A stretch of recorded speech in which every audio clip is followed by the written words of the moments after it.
सभी हनुमान भक्तों को मेरा राम राम। दोस्तों, आज का वीडियो है हनुमान जी की प्रतिमा से जुड़ा हुआ।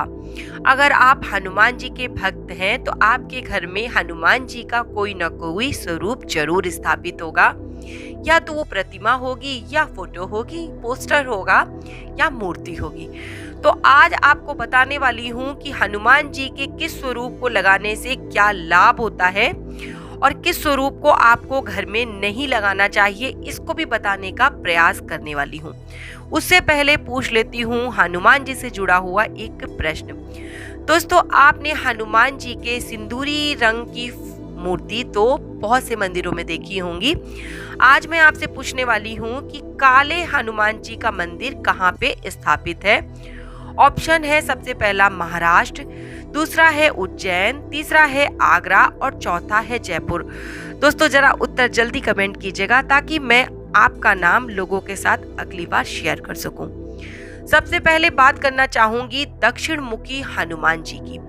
दोस्तों, आप सभी लोग जानते हैं कि हनुमान जी की प्रतिमा को हमेशा दक्षिण की ओर मुख करके देखते हुए ही लगाना चाहिए, क्योंकि हनुमान जी ने अपने ज्यादातर जो वीरता और पराक्रम दिखाई है वो दक्षिण दिशा की ही तरफ जाके दिखाया है। और एक और कारण है, कहते हैं कि जो भी नकारात्मक शक्तियां होती हैं वो दक्षिण की ही तरफ से प्रवेश करती हैं। तो अगर हनुमान जी की प्रतिमा आप उस ओर लगाते हैं और दक्षिण मुखी लगाते हैं तो मजाल है कि कोई नकारात्मक शक्ति आपके घर में प्रवेश कर जाए। अगर आपको इस तरीके की प्रॉब्लम होती है कि आपके घर में जादू टोना, भूत प्रेत या लोगों की जो है तकलीफ, जो रोग होते हैं वो घेरे रहते हैं, तो आपको अपने घर में दक्षिण मुखी हनुमान जी की प्रतिमा लगानी चाहिए।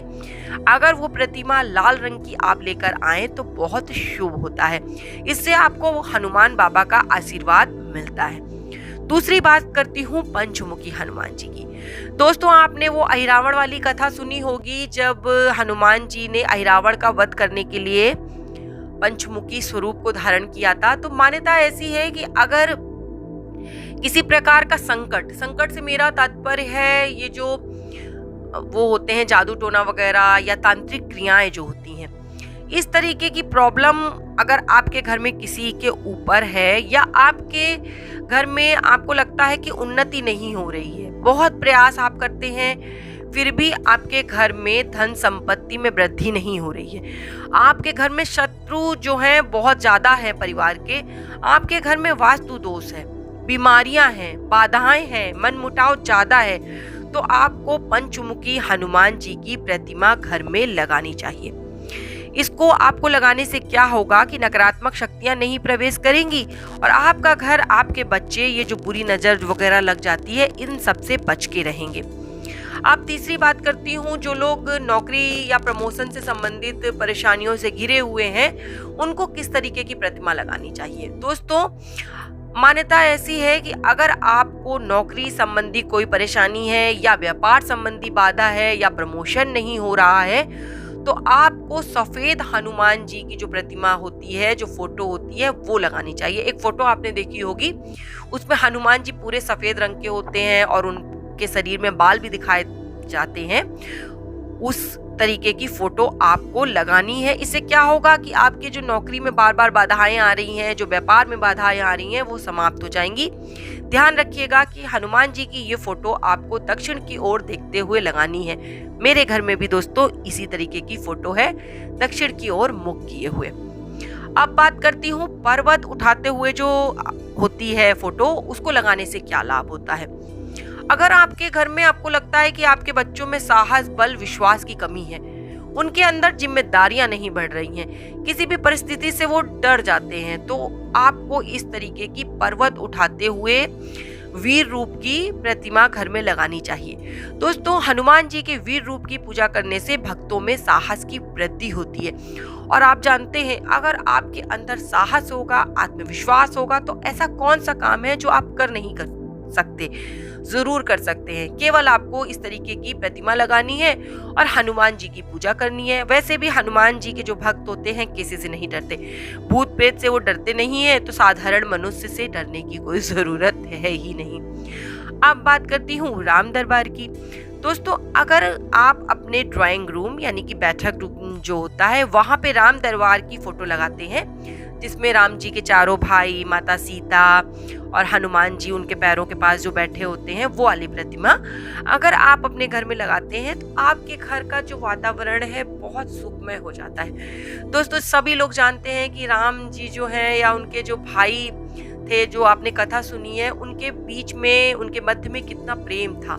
उसी तरीके का प्रेममयी अगर वातावरण आप चाहते हैं, अगर आपको लगता है कि आपके घर में मनमुटाव ज्यादा है, पता चला पति पत्नी आपस में लड़ते ही रहते हैं, बच्चे जरा जरा सी बात में एक दूसरे को चोट पहुंचाते हैं, भाई बहन आपस में लड़ते रहते हैं, तो आपको राम दरबार की फोटो अपने घर में लगानी चाहिए। इससे आपके घर का वातावरण शांतिमय होगा और लोगों में प्रेम बना रहेगा। और प्रेम अगर रहता है तो समझ लीजिए, अगर आपका परिवार आपके साथ है तो आपके ऊपर कितनी भी बड़ी विपत्ति क्यों ना आ जाए, आप सबसे जीत जाएंगे। तो राम दरबार जीवन के समस्त कष्टों को दूर करने में सहायक है। अगर आपको इस तरीके की कोई प्रॉब्लम है तो आपको ये फोटो लगानी चाहिए। अब आती हूँ उड़ते हुए हनुमान जी की फोटो। दोस्तों, अगर आपको लगता है कि आप कितनी भी मेहनत कर रहे हैं, आपकी उन्नति नहीं हो रही है, तरक्की नहीं हो रही है, इतनी आप मेहनत करते हैं मगर आप परीक्षा पास नहीं कर पा रहे हैं, तो आपको उड़ते हुए हनुमान जी की फोटो लगानी चाहिए। वो संजीवनी ले जाते हुए हनुमान जी की फोटो नहीं है। उसे जब आप कभी ध्यान से देखेंगे तो उसमें देखेंगे हनुमान जी कितने प्यारे लग रहे हैं और उनके चेहरे पे जो गर्व है, जो शांति है, जो उत्साह है, उसे ही की जरूरत आपको है इस समय। क्योंकि इस तरीके की अगर आपकी तरक्की रुकती है तो कहीं ना कहीं कोई कमी होती है। मान लीजिए आप पढ़ाई कर रहे हैं, लेकिन हो सकता है कि आप में ऐसी कोई कमी हो जो भगवान ही उसे दूर कर सकते हैं। तो एक बार ईश्वर की शरण आकर देखिए। इस तरीके की फोटो आप अपने घर में लगाइए, देखिए फिर आपके अंदर नई शक्ति का संचार होगा और सफलता आपके कदम चूमेगी। आपको जो ये प्रतिमा मैं आपको बता रही हूँ, आप अपने प्रॉब्लम्स के हिसाब से हनुमान जी की फोटो अपने घर में लगा लीजिए। ध्यान रखिए कि कभी भी बेडरूम में हनुमान जी की फोटो आपको नहीं लगानी है। अगर किसी कारणवश आपका मंदिर बेडरूम में है तो आप सोते समय उस मंदिर पे एक पर्दा यानी कि पतला सा कोई कपड़ा डाल दीजिए, ढक दीजिए। तो इससे भी इस तरीके की जो बाधा है कि आप बेडरूम में रहते हैं और आपको हनुमान जी की फोटो वहीं लगी हुई है, तो भी दूर हो जाएगी।